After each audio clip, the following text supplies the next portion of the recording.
नमस्कार, सत श्री अकाल, आदाब, हेलो, हाय, केम छो, क्या हालचाल गाइस, कैसे हो आप सभी लोग। मेरा नाम है शिवम गुप्ता और आप देख रहे हो इंजीनियर अड्डा। गाइस बहुत ज्यादा टाइम नहीं लूंगा, सिर्फ कुछ टिप्स बताने वाला हूं आप लोगों को, क्योंकि लास्ट 15 दिन बचे हुए हैं और इन 15 दिनों में आप लोगों को अपने डीआरडीओ में जो टेक्निकल एग्जाम होने वाला है उसमें बेस्ट कैसे परफॉर्म करना है, सिर्फ उसके बारे में बात करेंगे। और गाइस बहुत ही छोटा सा सेशन आप लोगों के लिए, जिसमें आप लोगों को सारी की सारी टिप्स और ट्रिक्स बताने वाला हूं। तो गाइस बिल्कुल ध्यान से मेरी बातों को ध्यान से सुनिएगा, और जिन स्टूडेंट्स को लगे कि हाँ ये इंपॉर्टेंट है वो स्टूडेंट्स इसको इंप्लीमेंट जरूर करेंगे, और जिस स्टूडेंट को लगे कि इंपॉर्टेंट नहीं है देन आई विल से कि जिस तरीके की स्ट्रैटेजी तुम फॉलो कर रहे हो वैसी स्ट्रैटेजी फॉलो करना। This is not forceful, this is just a suggestion, right. इसको दिमाग में रखना। मेरे पास अगर लास्ट 15 डेज होते और इन लास्ट 15 डेज में मुझे पूरा का पूरा रिवाइज करना होता तो मैं किस तरीके से रिवाइज करता उसके बारे में बता रहा हूं आप सभी लोगों को। गाइस सबसे पहला पॉइंट आप लोगों को बोलूंगा कि 15 दिनों में आप लोगों को अगर ऐसा लग रहा है कि मैं टफ सब्जेक्ट उठा लूं और उसके सारे क्वेश्चंस लगा लूं तो शायद नहीं हो पाएगा। सो आप लोगों को क्या करना है, 5-5 का सेट बांट लेना। 5 सब्जेक्ट्स जो आपसे बनते हैं और जो 5 सब्जेक्ट हैं जो आप लोगों से नहीं बनते हैं, राइट। जो सब्जेक्ट आपसे नहीं बनते हैं वो आप लोगों के लिए टफ है, और जब भी कभी कोई चीज टफ होती है उसको पढ़ने में टाइम लगता है। So don't waste your time. जो 5 सब्जेक्ट आपके टफ हैं उनके सिर्फ और सिर्फ क्वेश्चंस की प्रैक्टिस करनी है। क्वेश्चंस की प्रैक्टिस करो, और कैसे क्वेश्चंस लगाने हैं वो मैं आपको बताता हूं। जैसे कि फॉर एग्जांपल आप लोगों ने देखा कि भाई कोई ऐसे क्वेश्चन है इस सब्जेक्ट में जो बार बार पूछे जा रहे हैं, राइट। तो इसमें से क्वेश्चन प्रैक्टिस में वो वाले टॉपिक को रखना जो मोस्ट रिपीटेबल है, जो मोस्टली आस्क्ड है, राइट।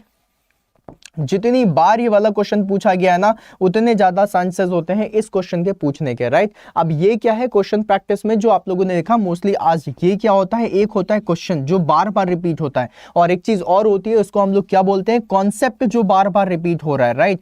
तो भाई साहब ये देख लेना कि क्वेश्चन तो इसके अलग आ रहे हैं लेकिन ये कॉन्सेप्ट बार बार पूछा जा रहा है, ठीक है। अगर तुम लोगों ने कॉन्सेप्ट का भी मोस्टली आज में देख लिया कि भाई इस कॉन्सेप्ट से बहुत ज्यादा क्वेश्चन आते हैं, मतलब ये इंपॉर्टेंट है, इसको मैं रिवाइज करके जाता हूं, और ये वाला क्वेश्चन बार बार पूछा जा रहा है इसको मैं रिवाइज करके जाता हूं। अगर तुम लोगों ने ऐसे किया तो ये 5 सब्जेक्ट को रिवाइज करना, रिवीजन करना बहुत ईजी हो जाएगा, 15 दिनों में कर सकते हो। और गाइज यहां पर 5 सब्जेक्ट जो आप देख रहे हो, इन 5 सब्जेक्ट में जो सिंपल क्वेश्चन है, क्योंकि ये तो क्या है, ये ईजी है। ईजी कहने का मतलब जो आपसे बनता है। कठिन से कठिन सब्जेक्ट अगर आपसे बनता है तो वो आपके लिए इजी है। सिंपल से सिंपल सब्जेक्ट जो आपसे नहीं बनता है वो आपके लिए टफ होता है। टफ और इजी कुछ नहीं है, it's just the level of understanding. अगर सब्जेक्ट को समझ रहे हो, टफेस्ट भी सब्जेक्ट है, समझ में आता है तो उसके क्वेश्चंस करना इजी होते हैं। जो क्वेश्चंस जो टॉपिक समझ में नहीं आता वो टफ होता है, सिंपल सा फंडा है। तो गाइज अगर मैं बोलूं कि 5 सब्जेक्ट हैं जो ईजी हैं तो आप लोग क्या करोगे, आप लोग वो जो सब्जेक्ट आपसे बनते हैं उसमें सिर्फ आप लोगों को वो ध्यान देना है, उन क्वेश्चंस को लगाना है जो मोस्टली रॉन्ग होते हैं आपसे। जो भी क्वेश्चंस हैं जो आप लोगों से मोस्टली रॉन्ग होते हैं उन क्वेश्चंस की आप लोगों के पास लिस्ट होगी। नहीं है तो किताब उठाओ और देखो ये क्वेश्चन बन रहा है, ये क्वेश्चन बन रहा है, ये क्वेश्चन बन रहा है, ये वाले क्वेश्चन में मैं फंस जाता हूं। उन क्वेश्चंस की नोट्स बना लो, उन क्वेश्चंस को पढ़ लो, थोड़ा सा रिवाइज कर लो। इस तरीके से करोगे बहुत ईजी तरीके से इन 15 दिनों में आप लोग अच्छे से तैयारी कर सकते हो। देखो अब तुम लोगों को बताता हूं कि इसमें मैंने सिलेक्शन के लिए क्यों बोला कि भाई लास्ट 15 डेज में मेरी क्या स्ट्रैटेजी होती थी। मेरी स्ट्रैटेजी क्या है, मुझे लेना है सिलेक्शन, और अगर मुझे लेना है सिलेक्शन तो फिर मैं सिर्फ 2 चीजें सोचूंगा कि मुझसे ज्यादा से ज्यादा क्वेश्चन बनने चाहिए, राइट। गाइज जो सब्जेक्ट आपसे बनता है उसके मोस्ट ऑफ द क्वेश्चंस बनते हैं, राइट। लेकिन जो सब्जेक्ट आप लोगों से बन रहा है उसके काफी सारे क्वेश्चंस ऐसे भी होते हैं जो शायद आपसे गलत हो जा रहे हो। तो आप लोगों को क्या करना है, उन क्वेश्चंस की ज्यादा प्रैक्टिस करनी है। देखो रिवीजन करना तो आप हमेशा छोड़ोगे नहीं और रिवीजन करते रहोगे। सो रिवीजन करते रहो, मैं उसमें कुछ भी नहीं बोलूंगा, लेकिन उन क्वेश्चंस की प्रैक्टिस करो, उन क्वेश्चंस के नोट्स बनाओ जो क्वेश्चन आपसे ईजी सब्जेक्ट जो आपसे बनते हैं उनके भी गलत हो रहे हैं, सो दैट यहां से आपके मार्किंग कट सकते हैं। तो आप लोगों ने इस पे वर्क कर लिया। और आपको पता है कुछ ऐसे सब्जेक्ट्स भी हैं जिनका रिवीजन कर रहा हूं मैं, इनको रिवाइज भी कर रहा हूं, लेकिन उससे क्वेश्चंस नहीं बनते। उसमें क्या करना है, सबसे पहला काम आप लोगों को अपने क्वेश्चंस की वो क्वेश्चन सेलेक्ट करो जो सबसे ज्यादा पूछे जा रहे हैं। वो सबसे ज्यादा जो पूछे जा रहे हैं उनका आप लोगों को क्वेश्चंस देखना है कि भाई कौन सा क्वेश्चन है जो सबसे ज्यादा पूछा जा रहा है, और साथ में आप लोगों को कॉन्सेप्ट देखना है जो कॉन्सेप्ट आपसे सबसे ज्यादा पूछा जाता है। इसी चीज को थोड़ा सा आगे लेकर के चलता हूं। यहां से मैं बार बार 5 सब्जेक्ट इजी और टफ नहीं लिखूंगा, इसी पे ही थोड़ा सा आगे लेकर के चलता हूं और आगे आप लोगों को बता देता हूं आप लोगों को क्या करना है, ठीक है। गाइज जो आप लोगों के टफ सब्जेक्ट हैं, जो टफ सब्जेक्ट है उन 5 में से आप लोगों को देख लेना है कि भाई ऐसा कौन सा टॉपिक है जिससे न्यूमेरिकल पूछा जा रहा है, राइट। जिससे न्यूमेरिकल पूछा जा रहा है, और उस न्यूमेरिकल में क्या कोई फॉर्मूला है जो बार बार पूछा जा रहा है। अगर वो फॉर्मूला बार बार पूछा जा रहा है, उस फॉर्मूले को बहुत अच्छे से उसकी नोट्स बना लो, उसका रिवीजन कर लो, राइट। आप लोग जब भी कभी लास्ट 20 ईयर्स का या फिर किसी भी बुक को देखोगे तो आपको पता चलेगा कि भाई ये फॉर्मूला है जिससे बार बार क्वेश्चन आते हैं, उस फॉर्मूले को लिखो, उसमें क्या क्या टिप्स हैं, जो मतलब जो चीजें होती हैं, मतलब उनको बोलते हैं ना नोटिफिकेशन टाइप के, कि भाई इसमें ये नोटिफाई कर रहा है, इसमें ये नोटिफाई कर रहा है, इसमें ये नोटिफाई कर रहा है, वो सारी चीजें आप लोगों को लिख लेनी है, सो दैट उस फॉर्मूले से, उस न्यूमेरिकल से कोई भी क्वेश्चन गलत ना हो, राइट। और दूसरी चीज, जो क्वेश्चन आप लोगों को इजी लगता है, राइट, मतलब जो सब्जेक्ट्स आपको इजी लगते हैं उसमें आप लोगों को उन टॉपिक को सर्च करना है या फिर उस फॉर्मूले के ऊपर वर्क करना जिस फॉर्मूले से क्वेश्चन आता है, और उस फॉर्मूले से क्वेश्चन आने के बाद हम उसको सॉल्व नहीं कर पाते हैं। उसका कुछ रीजन होता है, रीजन ये होता है विदाउट कैलकुलेटर सॉल्व नहीं होगा, क्वेश्चन तो ईजी लग रहा है लेकिन इसमें आंसर ये नहीं आएगा, राइट। जैसे कि फॉर एग्जाम्पल अगर मैं आप लोगों से बोल दूं π/4, राइट, π/4 d⁴। अब π/4 की क्या वैल्यू है, आप लोगों को क्या करना है, कैलकुलेटर को उठाना है और π/4 की कुछ वैल्यू होगी उसको याद कर लेना है, राइट, दिमाग में रखना है। मैंने ऐसा बहुत कुछ किया हुआ था, राइट। मैंने π/4 की वैल्यू याद करी थी, π/2 की वैल्यू याद करी थी। 3.141 डिवाइडेड बाई 2 करो, राइट।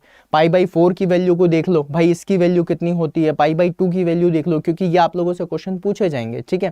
फिर उसके बाद अगर आप लोगों को एक क्वेश्चन आता है जिसमें आप लोगों से अगर पूछ लिया जाए, अगर आप लोगों से इस तरीके की कोई टफ चीजें पूछी जा रही हैं इजी क्वेश्चन में, उसको कैसे याद रखना है। जैसे कि फॉर एग्जांपल आप लोगों से पूछ लिया गया 1/12, राइट, या फिर 1/8, है ना।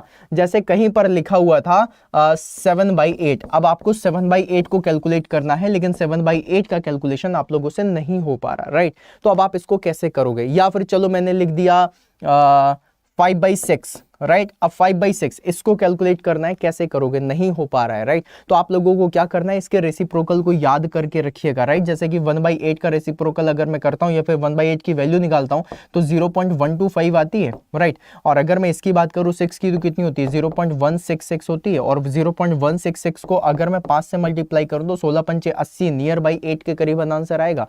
और अगर मैं इसमें 125 है, 125 को 7 से मल्टीप्लाई करूं तो कितना आ जाएगा, 700, और 25 छक्का 150, 25 सत्ते 175।